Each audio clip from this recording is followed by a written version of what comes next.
We all want to feel peace in our lives. Peace in our choices, our beliefs, our relationships, and our environment.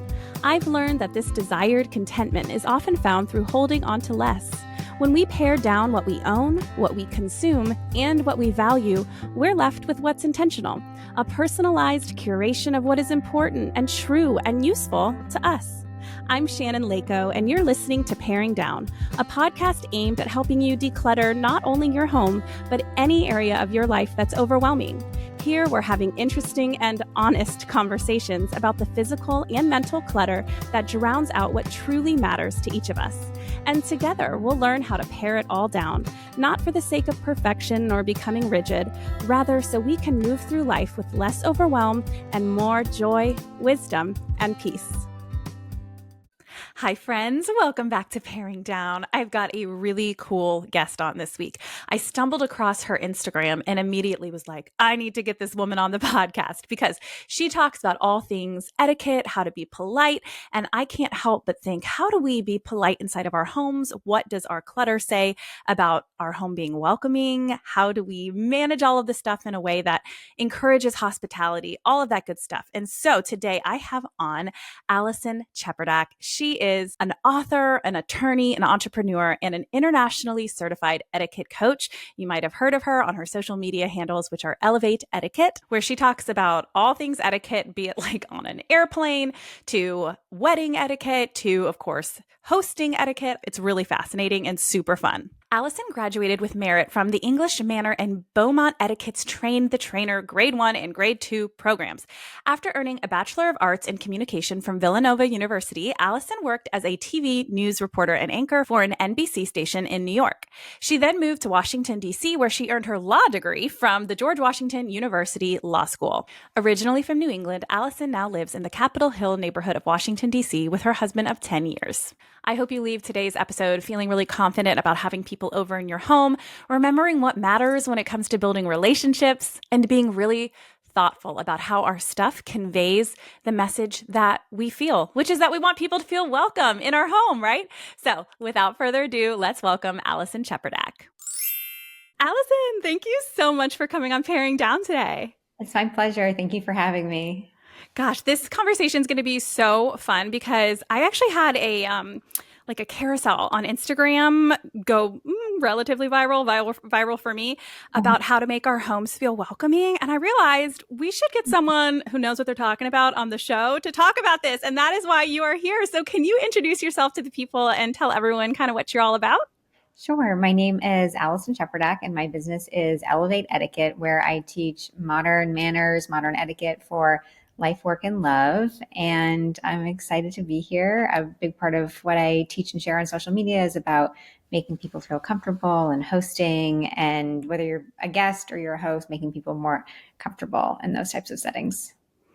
Awesome. How did you get into the whole etiquette world? Because you're also a lawyer, so I feel like you are a woman of many talents. Oh, thank you. So it started when my husband and I, we were engaged to be married, and I was 22 and I had a lot of wedding etiquette that I didn't know. So I got my first etiquette book thinking I would just turn to the pages that I needed to find the answers to questions that I had, like, should all my cousins get a +1? Or how do I address an envelope to a same-sex couple, or things like that. And I found myself just so interested in reading this first book cover to cover. And then I've read countless books since then. And at the time I was working as a television news reporter and anchor. And then I went to law school. I was practicing law. And as one does, I decided to get a certification in British and North American etiquette just for my own personal growth. And I was around other people who were doing this as a business. And so I saw like proof of concept, just with a different tone and tenor, different sort of personality. And I started posting on social media, and things really took off pretty quickly, which I was grateful for, and eventually went all in. That's so fun. It is amazing how social media can all of a sudden you're like, well, I guess I'm going to do this for my career now. That's what kind of happened for me too. But it's fun when it's something you're passionate about. And I'm so glad you actually brought up that you're internationally trained, right? So like not just in North America anymore, right? Mm-hmm. Yeah. And so today I do want to make that distinction that when we're talking about a welcoming home, you'll probably be answering in terms of people in the United States, Yes. Canada. Okay. Yes.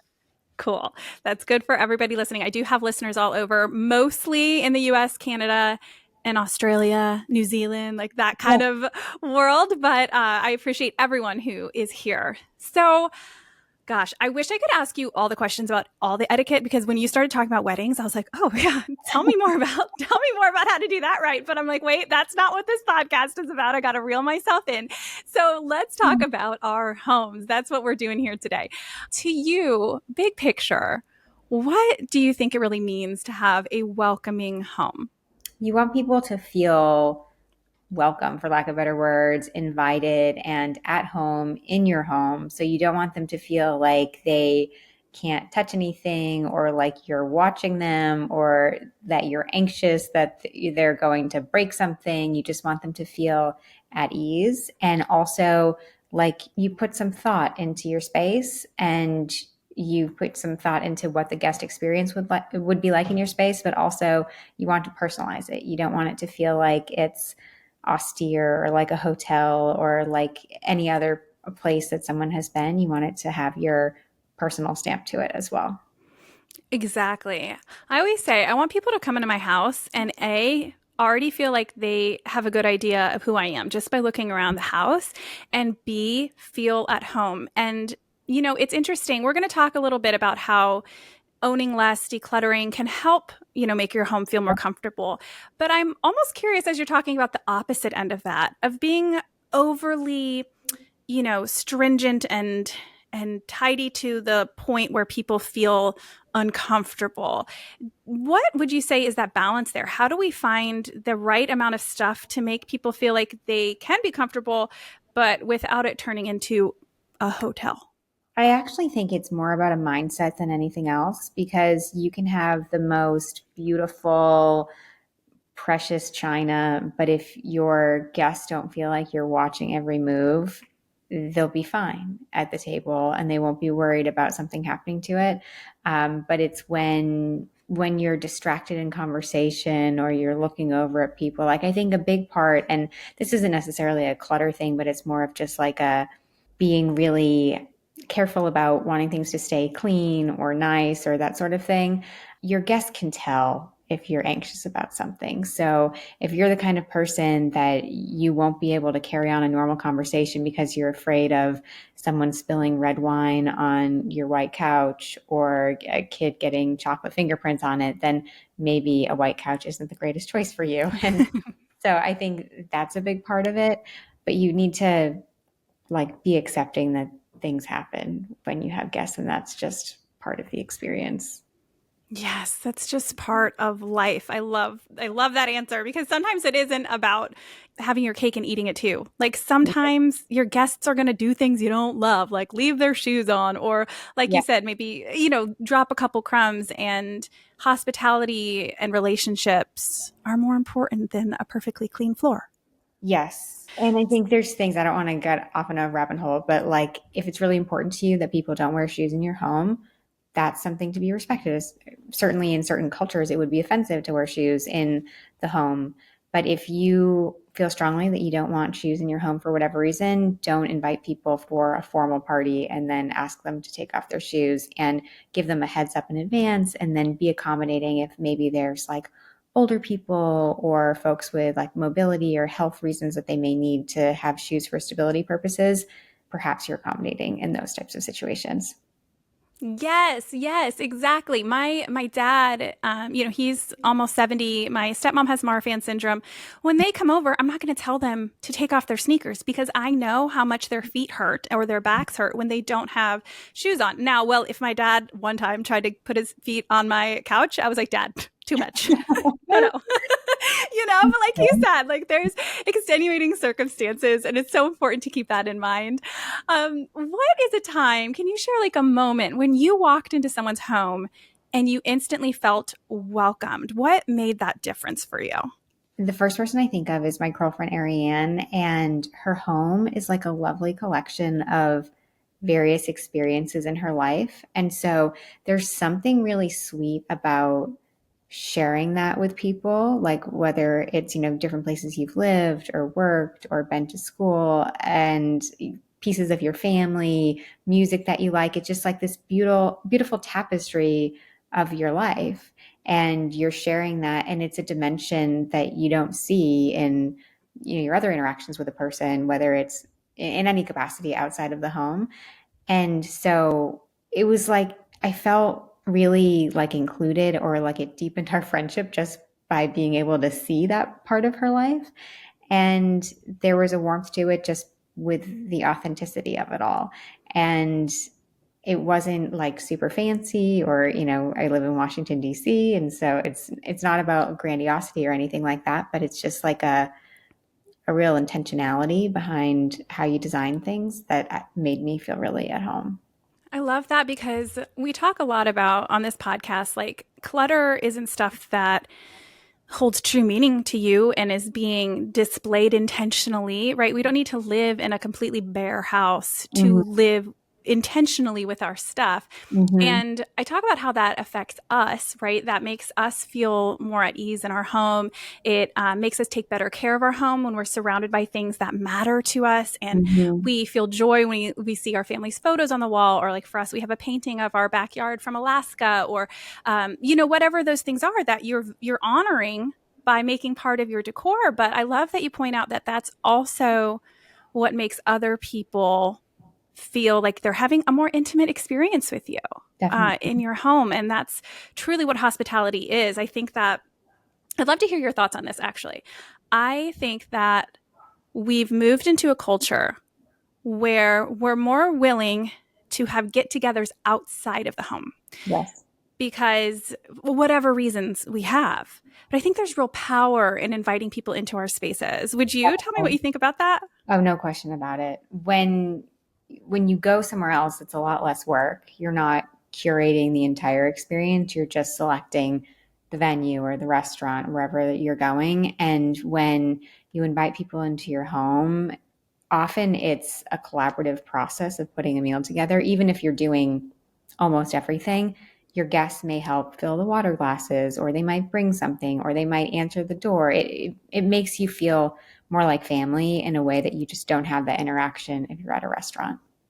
Yes. I even talked about this on my birthday parties episode Mm. about how I love at home birthday parties because the parents, if you're at like a bowling alley, parents don't really talk to each other very much. Everyone's kind of just awkwardly standing around. But Mhm. if you have an at home birthday party and they're in your kitchen and, like you said, like helping themselves to the orange juice bar you have on the counter, or they're helping your kids do the beads. If you're like, my daughter had a Taylor Swift party. So I'm thinking of the parents that were helping all the other kids do the beads on their friendship bracelets and things like that. Like you said, now we're all so much more bonded. And people often ask me as a military wife, like, how do you build these relationships with your kids, friends, parents so easily? I'm like, because I invite them over to my house. And Yes. then you work together and then you feel more comfortable with each other. And so it's easier to text them and say, hey, could you pick up so and so today from school? I have to be late or something. It just creates community. For sure. Well, the first thing that people see when they walk into our homes is the entryway. And so that was one place I wanted to ask you specifically about. What would be one small change someone can make at like the front door or the entry to instantly set a warm tone for anyone coming over? I would say have a place for them to take off their shoes if that's something that you like to have as an option in your home. Make it not cluttered, make it really user friendly, perhaps a place to sit down. Having a little console table can be nice that you can welcome them with. It could be like a floral arrangement or pictures or sculptures or something like that to just set the tone as people are walking in. And then the next big things I would say are lighting and music and scents. Those are things that even before people are visually taking in a space, those other factors really impact how someone feels in a home. Totally. What do you suggest for music to have on in your house? Like how loud? What should we be listening to? Like tell us that we're not making the wrong choice. Well, it depends on how many people are in your home. If it's a very big party, you'd be surprised by how loud it needs to be in order for people to actually hear it. But at the beginning of a party, you want it to be like background noise. So like you were in a hotel lobby or an elevator or something like that. If you are looking for a more lively experience, I would say, use lyrics.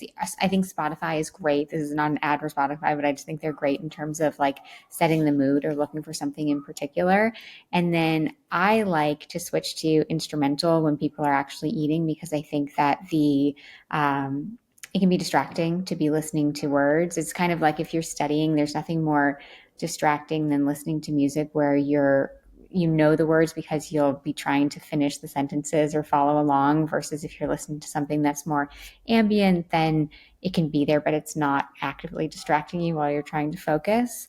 And then if you ever have guests that are lingering a little too long and you're trying to clean up, you can turn off the music or you can change the music to subtly signal that, we're moving into the very end of the evening. Wait, you're saying that I don't need to hang a banner that says please leave by 9 p.m.? No, you don't. However, you've probably seen, have you ever seen on Instagram, like the reels? I saw one, there's a woman and she's hanging a sign that says exactly that. And her husband's like, you can't do that. And she's like, what? You don't like the color? Exactly. Exactly.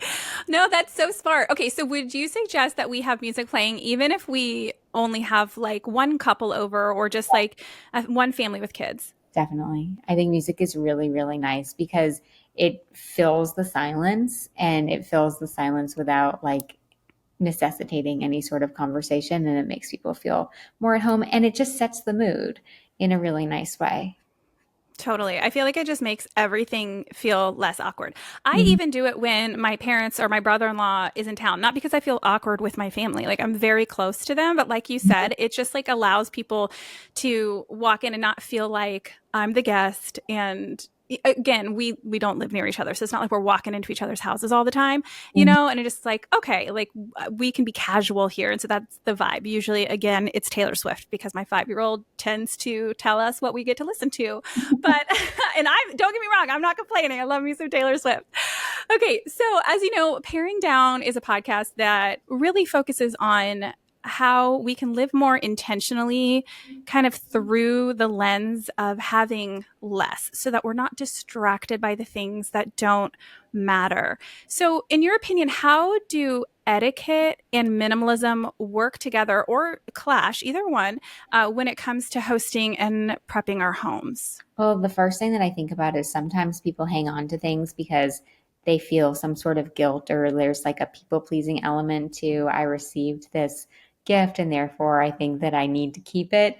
So I would say if you are someone that is giving a gift to someone, you want to be really, really certain if it's something that they are going to need to display, that they would love it and it would be a good fit so that they don't feel obligated to keep it. So there's certain types of gifts that I don't necessarily recommend.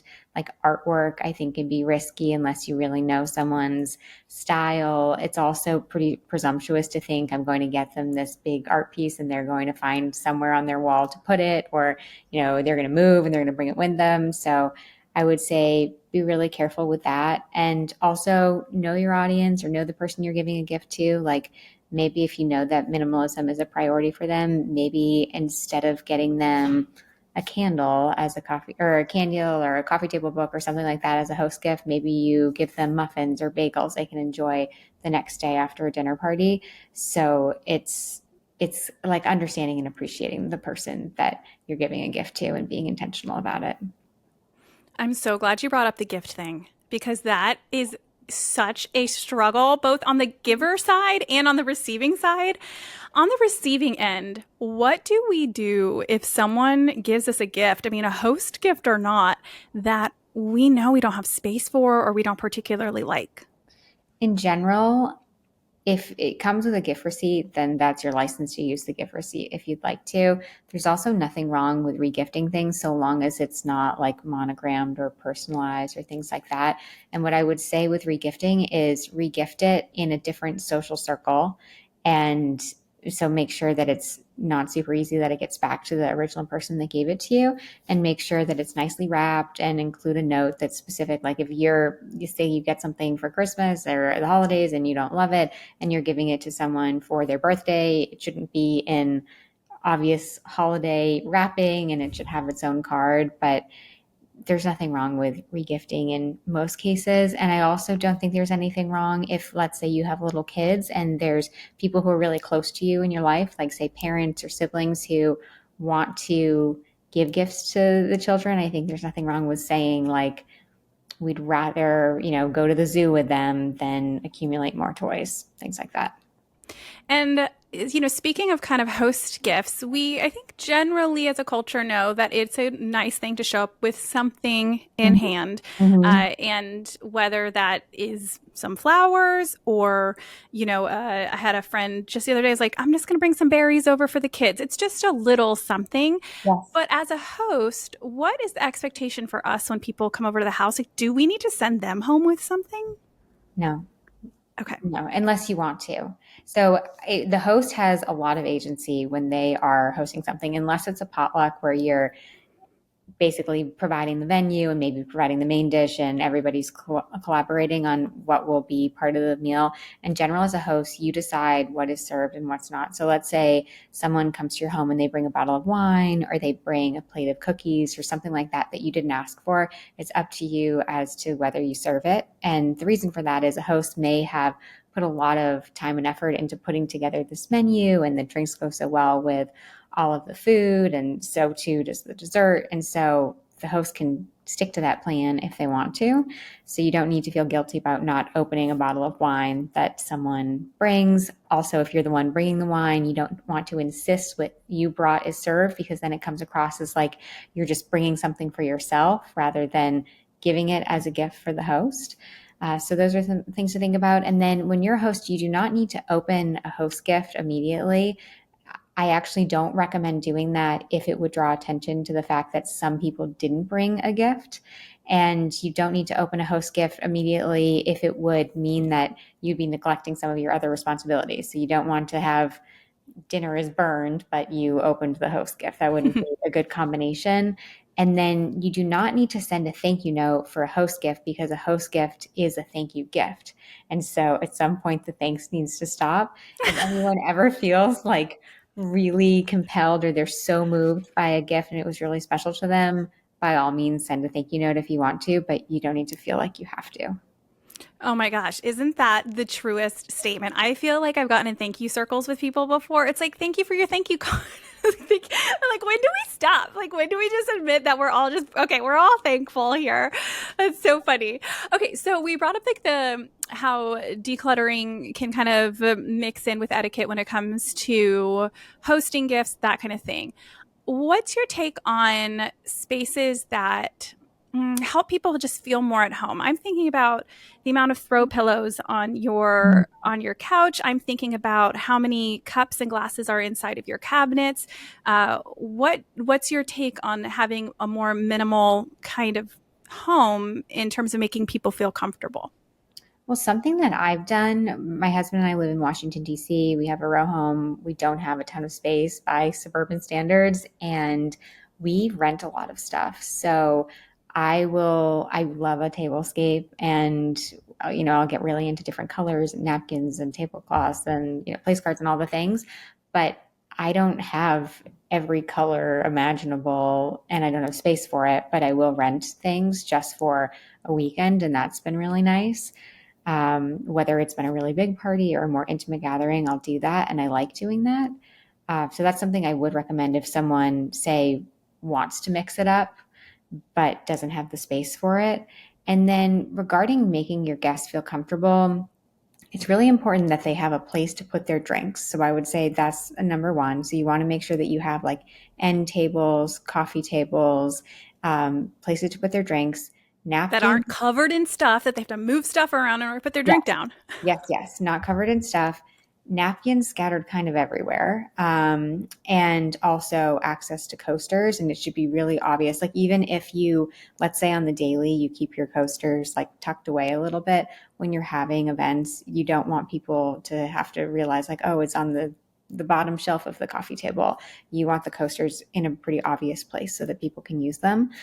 And that's about it. Like, in terms of a throw or the number of throw pillows or blankets, I wouldn't say that there is a perfect amount, but you want it to feel comfortable.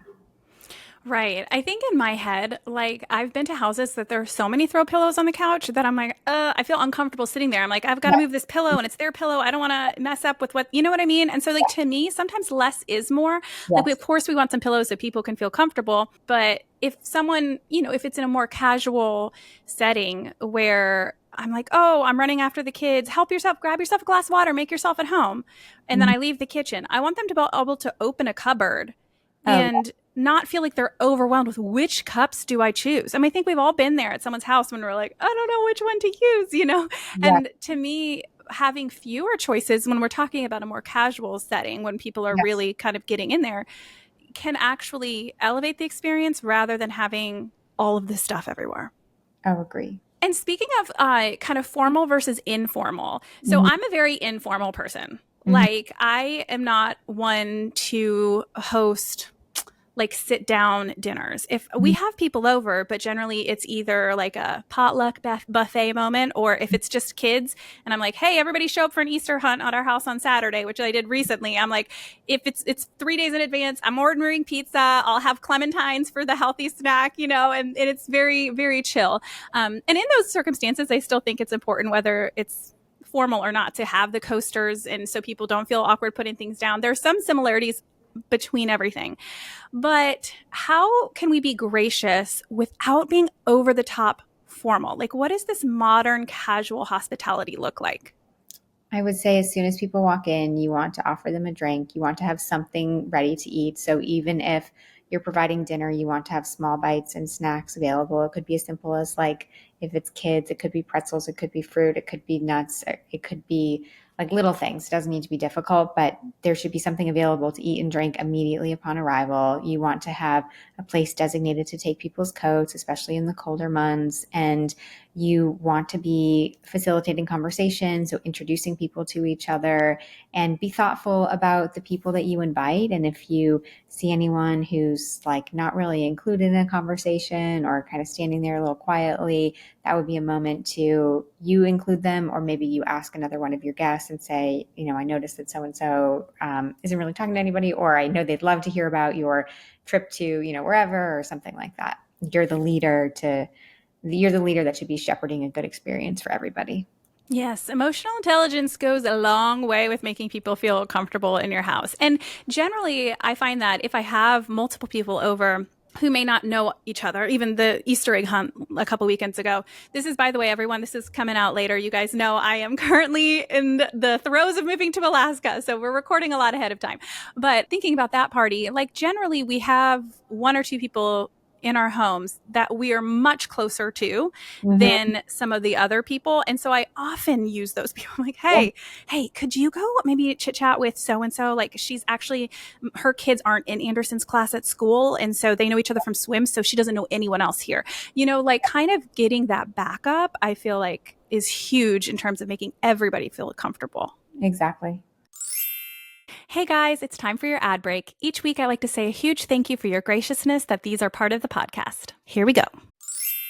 Okay, so let's talk a little bit about preparation, because I think one of the reasons, like you mentioned earlier, so many people aren't inviting people into their homes as much anymore is because it feels overwhelming to prepare for them. So, what are some go to tips you have for hosts in order to not feel overwhelmed in the prep?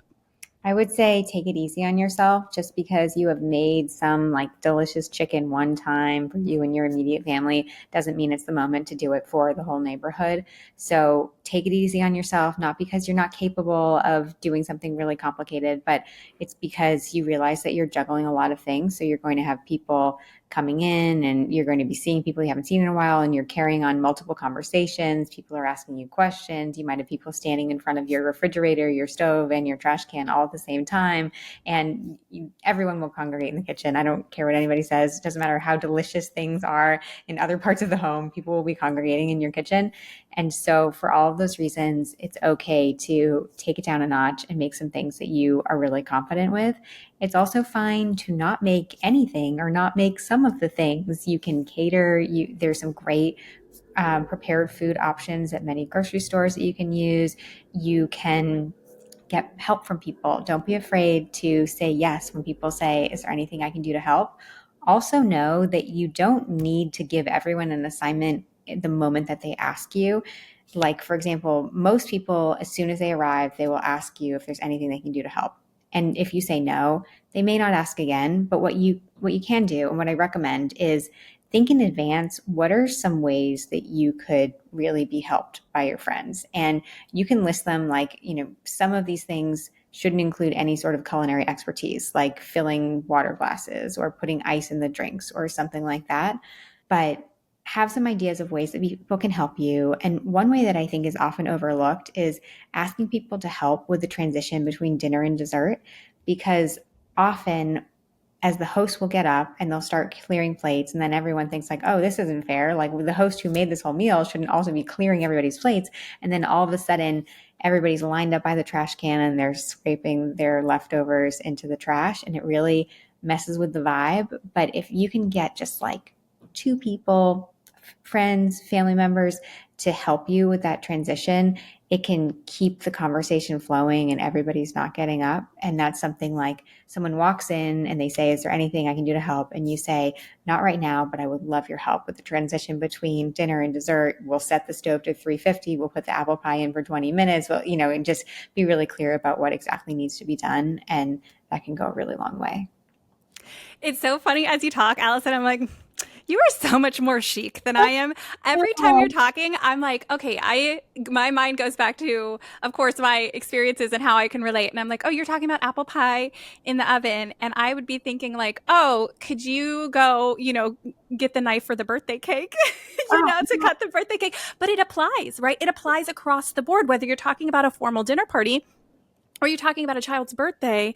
It is those moments of transition when the kids have finished their pizza and you need to now get the cake on the table without everybody dispersing, running around the house. And so I think I'm just so grateful for the friends that I have who do step in as those kind of like primary guests that are helpful. And, I've even had them like wrangle my toddler while I'm busy, singing happy birthday to my older kids or whatever that might look like. And just to say, hey, do you mind grabbing those little plates? They're over there, so we can start serving up the cake. And like, oh, do you mind passing these plates of cake out to the kids? Oh, so-and-so needed a glass of water. Would you mind grabbing? And it's not a matter of like not doing anything myself, obviously, but like there are always multiple people there that can kind of help those transitional moments. Yes. Whether it's formal or informal. So, yes. And one thought that it's really, really not hard, but it carries a major wow effect, is you can get store-bought cookies that are like not cooked yet, but they're so easy. You just put them on a baking sheet and put the baking sheet in your fridge. And then as soon as dinner's ready, pop them in the oven and you get that like fresh, warm cookie experience, and you get the aroma, and like, it's great. And it only takes like 15 minutes. So it doesn't need to be complicated. I also love that you're like, put them on the tray ahead of time, because it's true. If you ball them up, they don't know if it's homemade or not. All they see is cookie dough ready to go. Pull one over on them. That's so funny. Okay, so I want to ask about, if we're short on time, if someone says, hey, you make an arrangement where someone's going to pop by in 30 minutes. What are the few things that you should focus on doing real quick? I would say declutter your counter, like your kitchen counter and your table or wherever you're going to be eating. I think that goes a really long way. And you want to be proud of how your home is situated on a regular basis. And I think it kind of comes back to like, you deserve a clean, orderly home 365 days a year, not just on the moments when you're having company. So there's something really empowering about feeling like, oh yeah, I could totally handle someone popping by in 30 minutes notice. But if we're like really looking at crunch time here, I would say clear the kitchen counter and the dining table if it isn't already that way. And then maybe light a candle, start some music, and then go from there. Yeah, I mean, that's definitely something I encourage people to think about when it comes to the amount of stuff in their home. It's like, I encourage daily resets so that it should never take longer than 10 minutes to reset your main living areas. I'm not talking about every single room in your house, but like kitchen, living room, main hallway. That's how my house is kind of set up, is like 10 minutes or less. And the way you do that is by staying on top of it every day.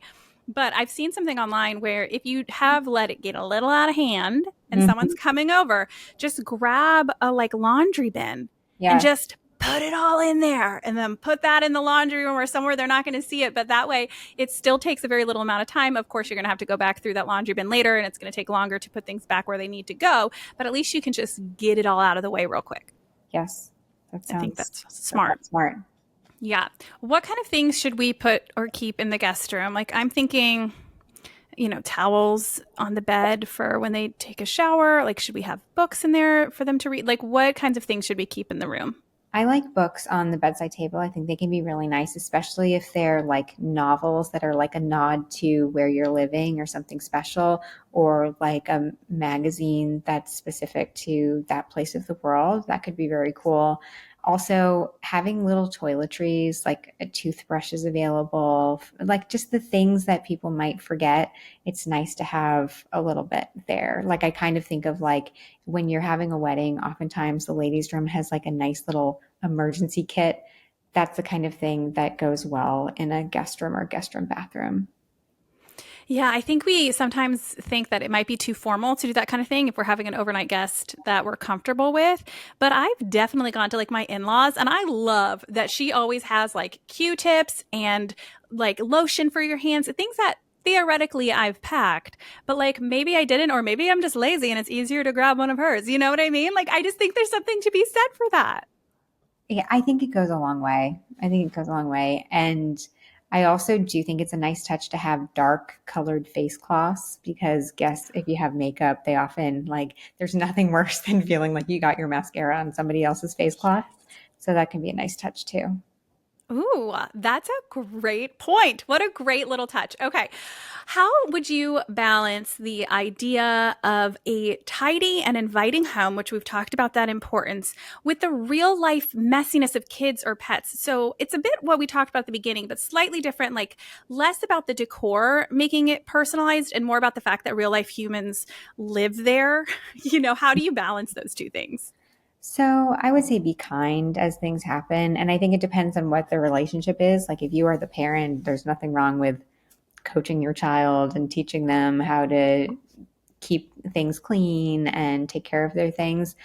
But if you are a guest in someone else's home or you just want to be kind of accommodating and non-judgmental of someone else's space. I'm also thinking about like a dog toy on the ground in the living room that the dog pulled out, or like your playroom isn't perfectly cleaned. Correct me if I'm wrong, but to me, those things don't worry me so much if someone's going to come over, whether it's a lot of people in a formal party or just a couple friends stopping by or one friend stopping by, because to me, they recognize like, oh, your house is where you live. And yes, it's clean enough, it's tidy enough that it's not going to turn them off or be like, I can't eat something from Right. someone who lives in this kind of a pigsty. But then there's the element of being like, they're not putting on a sense of inauthenticity Yes. where they're pretending that their house is immaculate all the time when they have three kids and two dogs. No, it's very odd when you walk into someone's home and you're like, does anybody live here? Or it seems like it's been staged. Yeah. You don't want to have that effect. And I also think it's really lovely when people really use their homes. Like they don't have furniture that no one's allowed to sit on, or like the dining room that's never used. I think things are meant to be used. Yes. Oh, I'm actually writing a book about that. So I love that you said that. Yes. About using the good stuff, use it. If you got the china, use it. If you have the Yes. beautiful quilt that your grandmother sewed, use it. Don't be afraid you're going to spill on it. Like it's meant to be used. But I won't go on a whole tangent about that. I actually, as you were talking, want to get your opinion on apologizing. A lot of us, when people walk in, we apologize for the mess. Even if we just cleaned up, we were like, oh, I'm so sorry. The house is such a mess. What would you say about that? Don't do it. I would say don't do it. And I think of Julia Childs, who is this famous chef, and she used to say that you should never apologize for your cooking and you should never explain like the bad things that happen. Like, for example, if someone says like, this is so delicious, you don't say like, how could you possibly think that? Because all of these things went wrong in the preparation of it, because it's like, it's not accepting a compliment well. And it also just deflates the experience of what this person thought was a more elevated meal. But as it relates to an apology, it's drawing attention to things that you don't need to. And when people are walking in, they're not looking at your baseboards or they're just not looking at the things that you're probably thinking about. They're like excited to be there and excited to see you and to reconnect. And so don't draw attention to those little things because that's not really what these gatherings are all about. Oh my gosh. Just couldn't agree more. It's like, why do you point it out? They probably don't even notice it to begin with because, like, they have lives too. They live in their house too. If they see toys strewn about, they're not thinking, oh, what a dirty, messy, bad mom. They're just like, yeah, same. You know what I mean? Like, it's just a normal piece of life. And then I am going to take that clip where you said, don't apologize for your food. I'm gonna force my husband to listen to it because my husband's a cook and he like not by trade, just by passion. And his food is always delicious. And I always tell him how much he frustrates me because I will compliment, like let's say his cookies, and he will tell me how he thinks it needs to be better. He's like, oh, I could have added like a little different kind of sprinkle of salt on the top. Or I think I'm going to try these different chocolate chips next time. Or I'm like, can you just accept the fact that it's a good freaking cookie and stop making me feel like I'm dumb for thinking it's the best cookie in the world? Yes. That's my rant. So, okay, we got to wrap up here. I want to finish with this question. What would you say to someone who avoids inviting people over because they feel that their home is not good enough? I would first ask why. And then I would say, you are enough and your home is enough. And there's no time like the present to start hosting. And that hosting is not about performing, it's about deepening relationships and creating moments that matter. And there will always be something like there will always be a renovation that you could do, or a bigger home you could have, or more furniture, more space, or more matching everything. You can always keep raising the bar, but that's sort of like waiting to create a LinkedIn profile until you're the president of the United States. Like, you got to start somewhere. And so that's what I would say. And also know that you're not alone. A lot of people feel that way. Moments that matter. I actually got goosebumps when you said that because it's true. Whether we are having the chic event with the apple pie or we're having, the cookies that you throw in the oven from the store with pizza, the point is to create moments that matter, to create not a perfect Instagram worthy party, but to have people in our houses and laugh and enjoy with them and remember what life is all about Mm-hmm. and that interpersonal connection. And so thank you for ending with that because that was just beautiful. There are two questions I ask everyone at the end of the episode. And the first is, what is something you are currently paring down? I would say it's not a physical thing. Well, I am trying to have less books. I am a huge reader and I accumulate books like crazy. So I'm trying to give them away, at least some of them. And then I'm also trying to only say yes to things that are like a heck yes and not things that I'm like, oh, I could do that. I guess that would be okay, to really honor how I should be using my time. Great answer. I've got two things in response. One, you will love my episode, How to Declutter Books as a Book Lover, because I am also a book lover and it can be really challenging. I totally know because you get attached to certain books and you love them and you're like, will I read them again? Probably not, but they make me happy to look at. So that's a really fun episode. And then also, I just want to say thank you because you're paring down what's important to you. And the fact that you spent, these 45 minutes to an hour on the podcast means a lot to me, especially amidst that intentionality in your life. So thank you. Okay. The second question is, what is something that you are currently looking forward to? I would say I'm looking forward to the summer and some travel we have coming up. We have a lot of weddings this summer, with friends and family. So those are some things I'm looking forward to. Weddings. Man, I used to go to like 8 to 10 weddings a year. I'm now 37. So it's, things have slowed down a little bit, but I miss it. I'm like, I like literally don't remember the last time I wore heels because I only ever wear heels to weddings. And so that'll be so much fun. It's always like nice to have an excuse to dress up and celebrate love. Yeah, for sure. Well, Alison, thank you so much for all of your wisdom. There is just so much in the etiquette world. I think that's what's so cool about what you do. Like, you can talk weddings, you can talk hospitality, you can talk airplane etiquette. I'm trying to think of all the different reels I see. Every single one that going out to eat. How do you do this? And it's just, you are a plethora of wisdom on this subject. And how can people follow along and learn more of what you have to offer? You can find me on my website, which is elevateetiquette.com, and then at Elevate Etiquette on Instagram, TikTok, YouTube, and Threads. Perfect. I'll have all of that in the show notes. Thank you again for being here. Oh, it's my pleasure. Thank you for having me. You just listened to an episode of Paring Down with me, Shannon Leyko. If you enjoyed the show, it would mean the world if you can leave a review wherever you listen and share this episode with a friend. Those reviews really are what keeps a podcast on its feet for the long haul, and I will read every single one with a huge smile on my face. So thank you ahead of time. If you're watching on YouTube, don't forget to hit subscribe. Also, be sure to follow along on Instagram at paring_down, where I offer lots of tips and inspiration for paring down, along with what's new here on the podcast. Till next time.